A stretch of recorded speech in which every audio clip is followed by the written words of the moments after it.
Bienvenue sur InfoLive TV, voici notre flash d'information.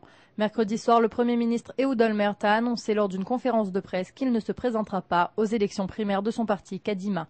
Il a rajouté qu'il se résignait à désigner un successeur de façon à pouvoir permettre au futur leader de son parti de former une coalition au sein du gouvernement. Cette nouvelle est arrivée soudainement après de longues semaines d'enquête à l'encontre d'Olmert. Celui-ci a déclaré être fier d'être citoyen d'un pays qui peut mettre en examen un Premier ministre comme tout autre citoyen.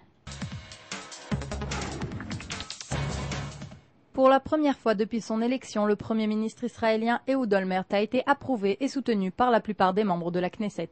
Ainsi, de tous les horizons politiques, on se montre satisfait de la décision du chef du gouvernement. Une décision qui se veut difficile mais juste, comme l'a déclaré la ministre des Affaires étrangères Tzipi Livni. À présent, les tensions sont palpables entre les différents membres de Kadima qui comptent bien s'approprier la place de leur ancien dirigeant. Le chef de l'opposition et député du parti Kadima, Binyamin Netanyahou, serait le favori des Israéliens dans la course pour remplacer le Premier ministre actuel.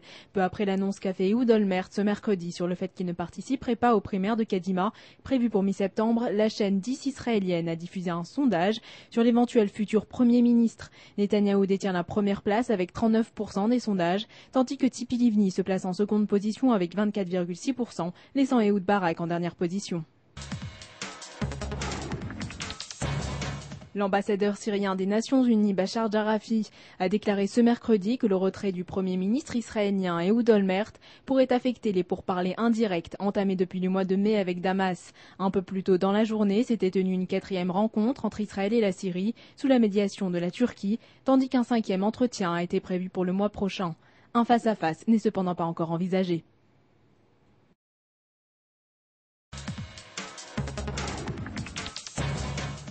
Le président américain George W. Bush a bien l'intention d'arriver à un accord de paix au Moyen-Orient avant la fin de son mandat. Malgré le retrait d'Ehud Olmert, la politique de Washington restera inchangée. Gordon John Drew, porte-parole de la Maison-Blanche, a affirmé qu'Olmert n'était pas le seul leader israélien à vouloir la paix. Parallèlement, Condoleezza Rice a lancé une nouvelle série de discussions ce mercredi avec l'ancien Premier ministre palestinien Ahmed Quera et la ministre des Affaires étrangères israélienne Tzipi Livni, considérée comme la remplaçante potentielle d'Olmert. C'est la fin de ce journal, merci de l'avoir suivi sur InfoLive TV, la première télévision israélienne sur Internet qui émet en 4 langues depuis Jérusalem.